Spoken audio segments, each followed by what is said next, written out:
Gather round, folks. It's time for a tale. Set normal aside, and let's pull back the veil. For here you'll find the weird and uncanny. Nightmares are lurking in each nook and cranny. Fear is your friend. When you come to the show, who knows what you'll see hiding in your shadow? The creepy, the crawly will get under your skin. Grab a treat, take a seat, we're about to begin. It's a quarter to kooky. It's time to get spooky.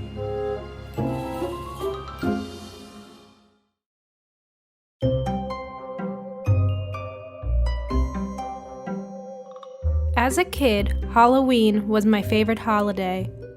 The elaborate costumes and abundance of candy are the perfect combination to make a child swoon. I would get excited seeing pumpkin-flavored items slowly creep out onto shelves. It is the one night a year you're allowed to take candy from strangers. There's a magic in the air that makes you want to turn your carriage back into a pumpkin and your Jekylls into Hydes. One Halloween, I discovered how enchanting the holiday can be. As I strolled through the vibrant, overstuffed aisles of Mr. Zoom's costume room, a yearly tradition for Halloween costume shopping, I ran my fingers over the textured fabrics, wondering what I wanted to be that year. I had spent the past month studying ancient Egyptian culture in school and was fascinated with the beautiful clothing they wore. I searched the racks for dresses with gold and jewels when my mom held up a giant polyester taco costume. I will never understand why everyone loves to wear food as a costume. Talk about cheesy! She laughed, pointing to the orange rectangles dangling from the brown fabric that was supposed to be the meat. When I didn't return the laugh, she put the costume back on the rack and looked concerned. What's wrong, sweetie? I think I want to be Cleopatra this year, but I don't see any dresses like hers. I'm sure there's one around here. We'll just ask. As if he heard what she was about to say, Mr. Zoom appeared from around the end of the aisle. He had a large mustache that slightly curled at the ends and was wearing his bright purple suit he wore every year at Halloween time. He looked like a fat version of the Joker. Welcome, friends. What dazzling ensembles can I help you find today? He said with a grin. I want to be Cleopatra, but I can't seem to find any dresses like hers. Ah, you would make a perfect Egyptian queen. He walked over to the wall and dug deep into a rack stuffed with plastic gladiator chest armor and Renaissance gowns. He pulled out a white satin dress adorned with gold trim and rhinestones that glistened under the fluorescent lights. It was exactly what I was looking for. That's the prettiest dress I've ever seen! I ran over and draped it across my body while it was still on the hanger. Mom, can I get it, please? I did a twirl as I looked in a finger-smudged mirror that leaned against one of the racks. I have one more thing that I think will be perfect for a young Cleopatra like yourself, said Mr. Zoom as he walked back behind the checkout counter and leaned down into the display case filled with dusty jewelry boxes and gaudy jewelry. He pulled out a large red felt box with symbols that seemed familiar. They were hieroglyphics I had seen in my history textbook. He opened the box, and there in the center was a glistening gold neck collar with sapphire jewels, the same you would see on ancient Egyptian royalty. I just got this in today, and a true queen needs the gold to go along with her title. Mr. Zoom placed the box in my hand. I was mesmerized by the blue, iridescent light radiating from the row of sapphires. Now that looks too fancy for a Halloween costume, Mr. Zoom, said my mom, taking the box out of my hand and gave it back to him. Nonsense! This necklace is part of the costume. He gave it back to me with a wink. I took the large necklace out of the box and placed it around my neck. It was heavier than I thought it would be. I looked at myself in the floor-length mirror again, tracing the necklace with my fingers. Above my head, I saw two glowing blue lights turn on, just like the color of the sapphires. I turned around to look at where they were coming from, but as soon as I did, the lights vanished. Probably something electronic in his back room, I thought. On the night of Halloween, I had my dress laid out on my bed with the sapphire neck collar shining beside it. I brushed my hair in my mirror when I felt soft fur on my leg.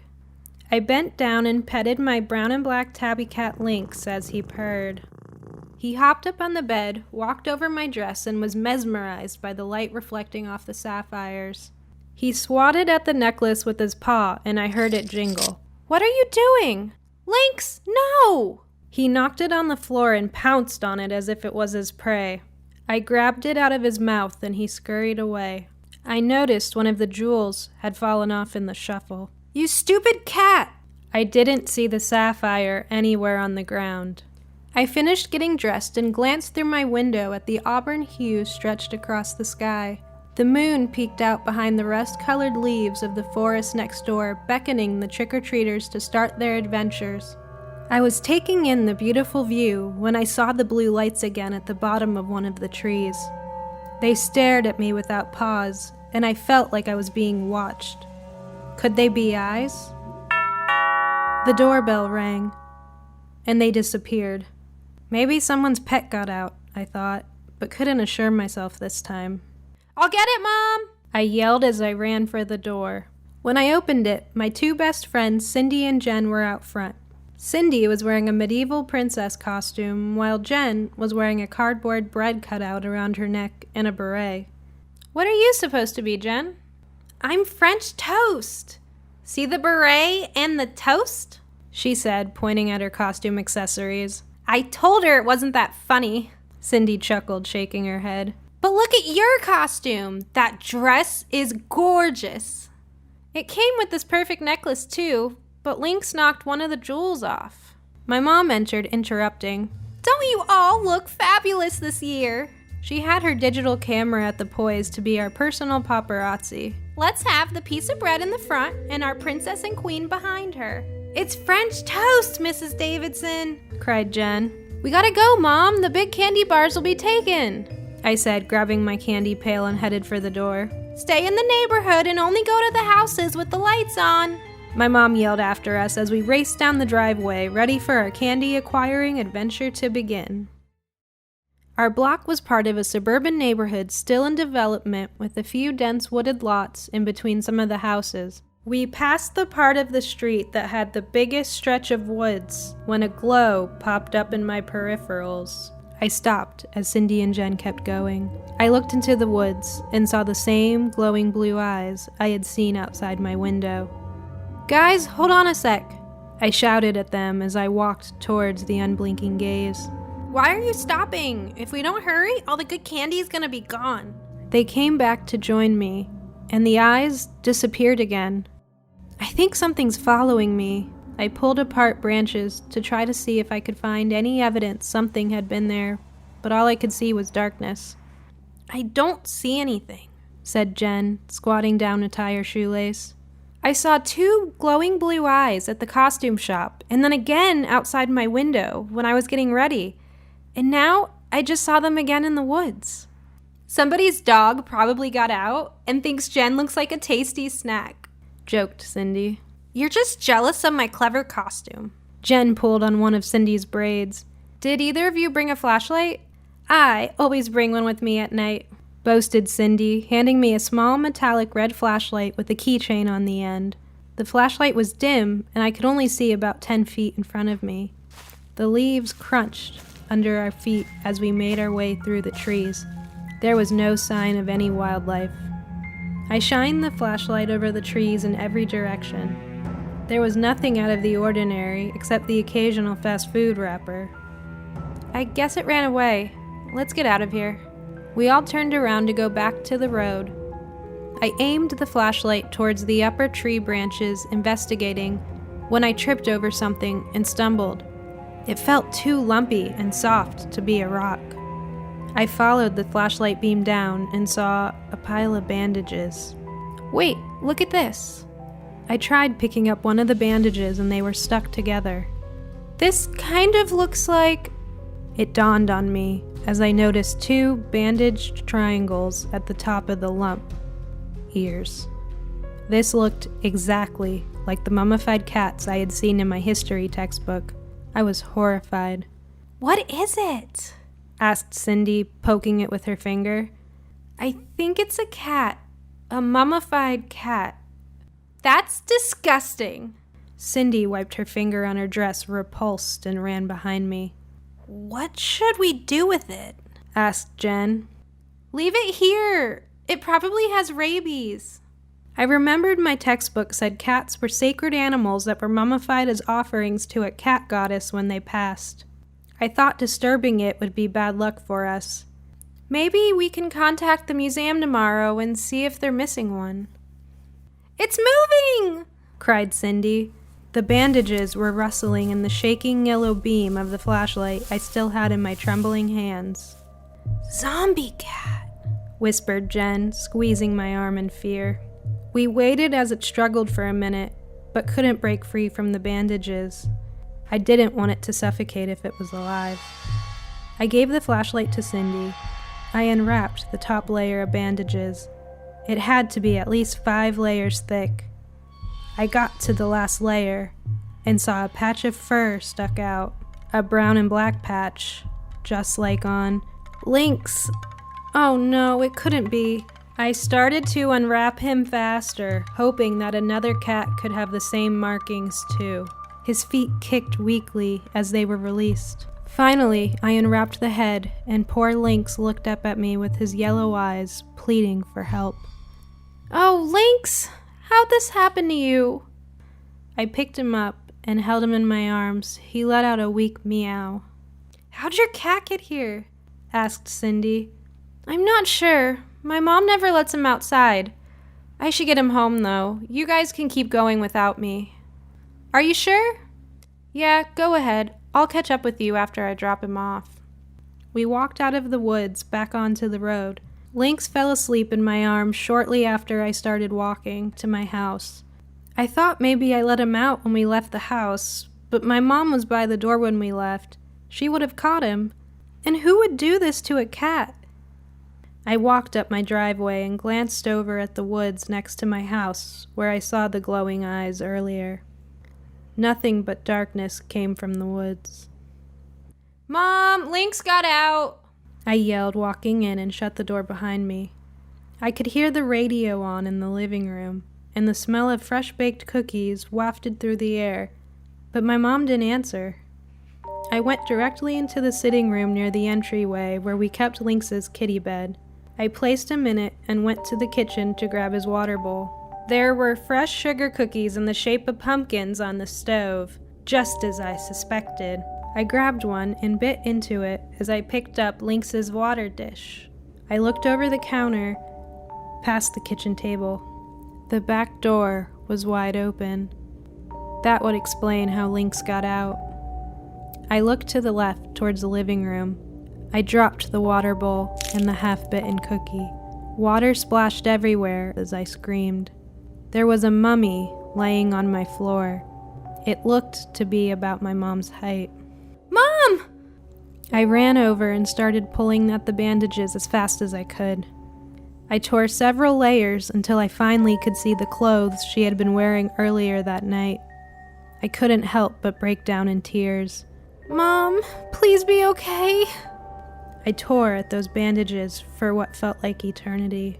I finally got her head out and checked her mouth and saw she was still breathing. I had no CPR experience and really wasn't sure what to do. I leaped up to grab the phone to call 911 when I heard a low growl behind me. I froze. I looked at the TV set in front of me that was turned off. The black screen created a mirror effect, and I could see a large, dark figure behind me standing on 2 legs. The blue, glowing eyes reflected back at me. I slowly turned around, careful not to make any sudden movements. It was a wolf-like creature covered in midnight black fur with a body similar to a human's. Though its head was slimmer than a wolf and had tall, pointed ears and a long snout. The sapphire eyes were fixed on me, unblinking. The creature growled again and started walking towards me. I was terrified. I looked down at its hands, and there were sharp claws as well as thumbs. That thumb could turn me into a mummy. Please, I trembled, backing up and almost tripping on my mom. Please don't hurt me, is what I meant to say, but fear clogged my throat. I bumped into the TV and couldn't back up anymore. The creature came within a foot of me. I could feel the warmth from his breath on my cheek, and his guttural growl vibrate through my bones. I recoiled as far as I could against the TV. The creature reached its arm up, and I winced as it grabbed at my throat. I screamed and brought my hands up, but his arm was gone, and my throat was still intact. I opened my eyes and saw he was running away towards the front door, with my neck collar hanging from his claw. I ran to the entryway to protect Lynx, but Lynx was still sleeping in his bed. The front door was wide open. The creature had left. I heard coughing coming from the living room. "Mom!" I shouted and raced back to her side and saw her sitting up. "I had the strangest dream, dear," she said, propping herself up against the couch. "You had just left, and I was taking cookies out of the oven when I saw... Well, it couldn't be." "Saw what?" "There were two glowing eyes looking at me through the reflection on the microwave. Something fell over my eyes, and then I woke up here. Where's Cindy and Jen? Are you done trick-or-treating already?" "Yeah, we called it an early night. No good candy this year," I lied, shoving the bandages under the couch so she couldn't see. I helped her up. "That's too bad. Well, luckily I made cookies and still have some candy in the candy bowl." I curled up on the couch with the fleece throw blanket that was waiting for me. Lynx walked into the living room, shaking his tiny head. He hopped up on the couch and snuggled into my legs.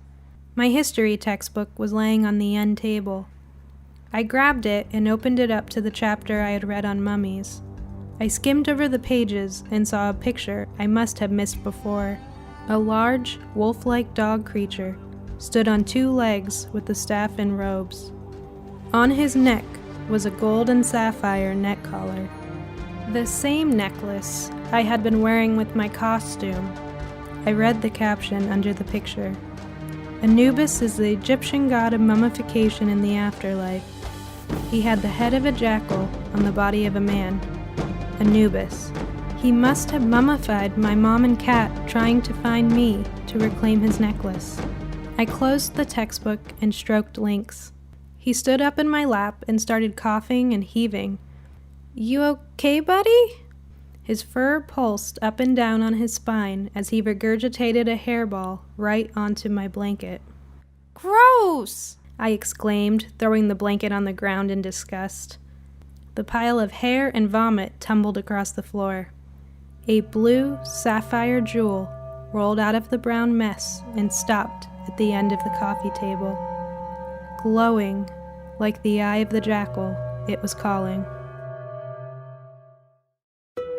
We hope you enjoyed this spine-chilling story, for now you're stuck in strange territory. Wherever you go, the bizarre will follow, through mysterious fog and eerie hollows.